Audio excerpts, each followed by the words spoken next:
Welcome to Sacred Magic. Violet is on a quest to bring sacredness back into our everyday experiences. Anyone can have an extraordinary life when they are able to tap into their sacred magic within. Violet and her guests will be sharing their divine passions, inspirations, and stories of connecting with their sacred magic. We are so happy you have joined us today. Let's get started with your host, the magical creator of Discover Your Spiritual Gifts, Vialet Rayne.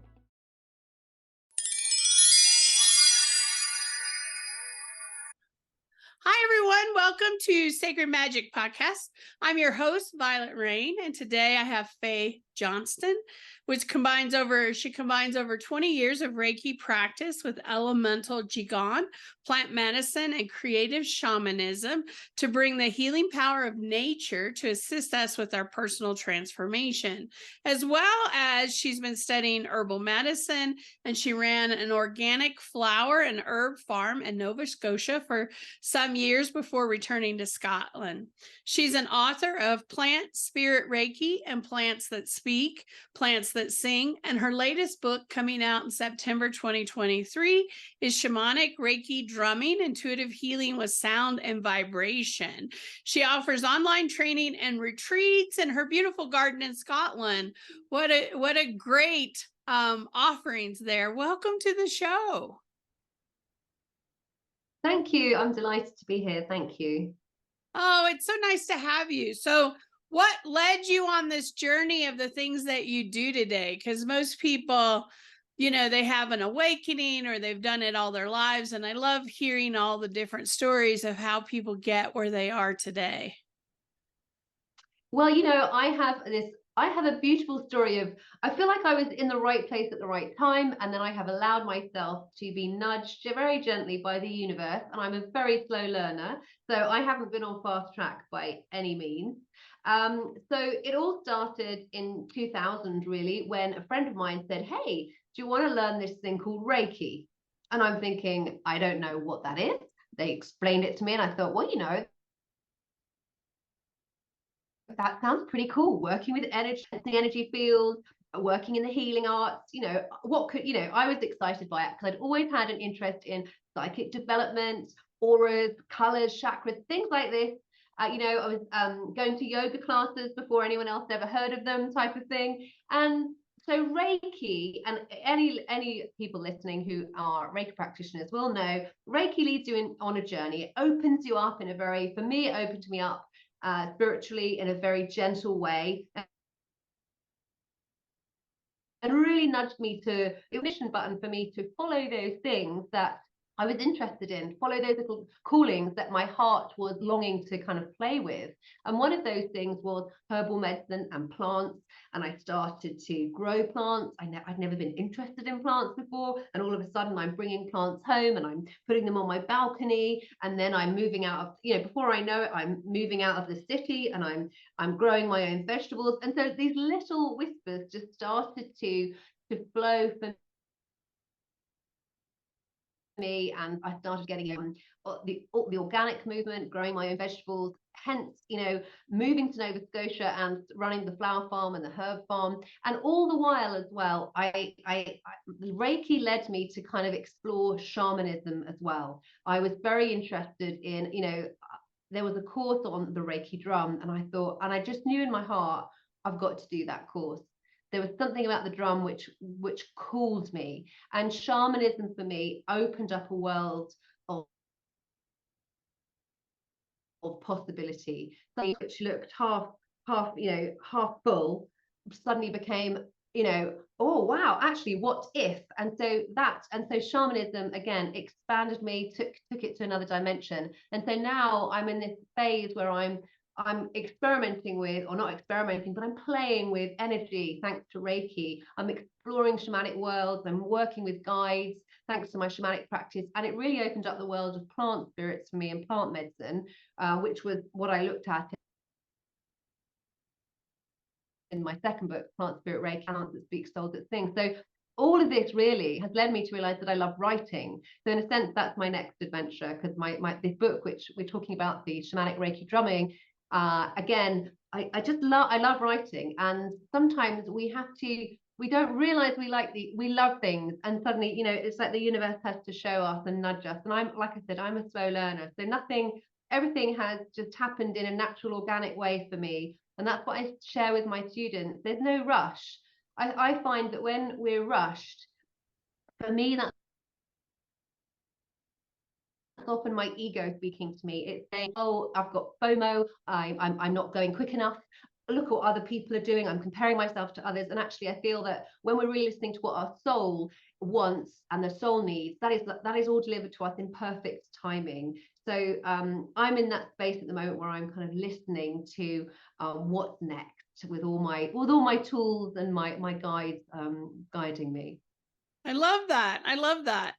You know, a lot of people don't realize that plants do sing, and there have been ways to kind of hear them sing. So I noticed that one of your books is The Plants That Speak to You or Sing. So how do you connect with them and be able to speak to them and hear them sing? Oh, you know, the first thing that I say to all my students is, well, hey, you've got to get outside. You've got to spend time with them. You know, you can't just walk by and, well, actually, though, it actually starts with, you know, you might find yourself walking on your way to work. There might be a tree which you just love, like an oak tree or a big rose bush or something that actually, usually because they're so beautiful or they're so large or they're so colorful or they have a, you know, intense forms on our landscape. And actually, so it starts really with slowing down and taking the time to notice them. They are conscious beings, they're intelligent beings. So it's actually, what I say to students is, feel your way. You don't think your way, because what we're taught in schools and society, we're not taught to think that plants are going to speak to us or sing or have anything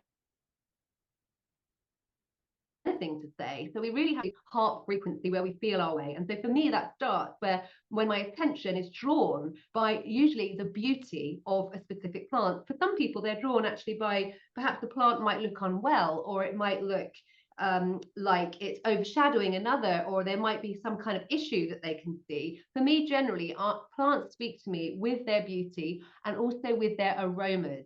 That's how they first catch my attention. I absolutely love the aromatics, you know, plants like lavender, rosemary. Oh, and so for me, it was a gradual process of spending time with them, being in a meditative state, taking the time to pause, listen, you know, actually breathe with the plant, be in my body. It's almost like it's a sensory journey when we connect with plants. And it's the easiest way in, if you like, through your senses, because then the brain isn't thinking, oh, am I doing this right? Oh my God, I hope no one's watching, I must look really silly. When you're actually feeling your way with your senses, you're opening up, you can touch them, you can smell them, you can admire their beauty. You might even want to taste them if you know that it's you know, if you're able to identify it and you know that it's safe. So there are all these different ways that we can have a sensory experience.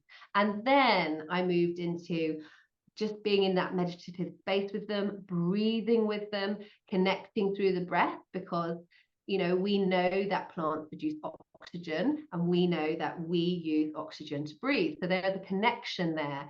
And again, it's about honoring the plants, because, well, we tend to use plants, we tend to cut them out of the way if they're shading our terrace. We just the way that we farm our food is perhaps not as caring and thoughtful and mindful as it could be, and we use herbicides and pesticides. So actually, it's a whole shift in your mentality to get you into a right relationship with the plant world. So we're co-creating with these beautiful green beings. So in a sense, that's the attitude that we need to have. And I don't even think I can remember your now. That is where I started. And it started because I was running a flower farm. So I was spending a lot of time with plants. But that is the key. If people are interested in connecting to plants, then, you know, get outside and spend time with plants. Walk through the park. You know, take the long walk home. Admire trees, hug trees, reach out and touch plants. Buy flowers for yourself. Have a herb garden. And really try and include plants in your life as much as possible. And I know we're going into the winter months. So this is often, but we can bring the plant world to us. We can bring that inside with lovely fragrant herbs and so on. So that's how I got started, really. I love that. I love that. So share with us a little bit for people that have never done drumming and sound. How can that help us? What is the healing process that you found with sound and drumming and vibration? Well, what's absolutely beautiful is the process that I work with, combines 3 modalities. So we have Reiki healing, which is well researched now, and many people would have heard of Reiki, connecting with this lovely universal energy, which is a divine high frequency, which brings the body into harmony and balance and works on the mind, the body, and the spirit. And Reiki is like that wake up call for our beings to go, oh, okay, yeah, I can do this. I can bring my body into alignment, and it's very comforting. When we bring in the drum, we have another sound and the frequency. So the way I feel, and also with the drum is a shamanic tool. So we also have the shamanic practice of connecting with spirit guides, connecting with the intuition, connecting with our inner wisdom, and being shown information which is healing for us, which can help us on our path, or whatever intention is we have for our sessions. So when we work with sound, the vibration of sound, so the drum is a very formative tool. So if I'm drumming with somebody or in the same space as somebody, the drum is a sound wave. It doesn't stop at your body, it goes through the body, and as a sound wave it can shift the pattern, that the structure, if you like, the energetic structure of what is holding us as a being together. And what the way I feel about it is there's much research done around sound therapy and what the drum will do. So the drum will balance the left and the right hemisphere of the brain, which brings us into balance. It brings that feeling of harmony, of connection, of expansion, which obviously is going to release lots of positive endorphins and leave somebody with this feeling of well-being, with this feeling of being supported, connected. And also the drum will, like I said, it will shift things. So we know that we're not just our bodies. We have a spirit, we have an energy field. And the energy patterns in our life can change because we're born in a way and things happen, experiences happen, and our energy field contains this information. And as a result, energy flow can get stuck, it can get stagnant, it can get attached to certain experiences, which actually, if you like, throw off that divine song that we are singing as a vibratory being. And the drum helps to bring your song, the song that you were born to sing, into alignment again. It helps you reconnect to basically the frequency that you're born to live at. So it's a very powerful and exciting practice for people to experience, but it can be generally, I find, for people who are experiencing a classic Reiki treatment, they can find that very relaxing. Oftentimes when we add the drum, we get a kind of bubbling, we get an excitement. It really starts to shake things up. So there can be lots of emotional release for people.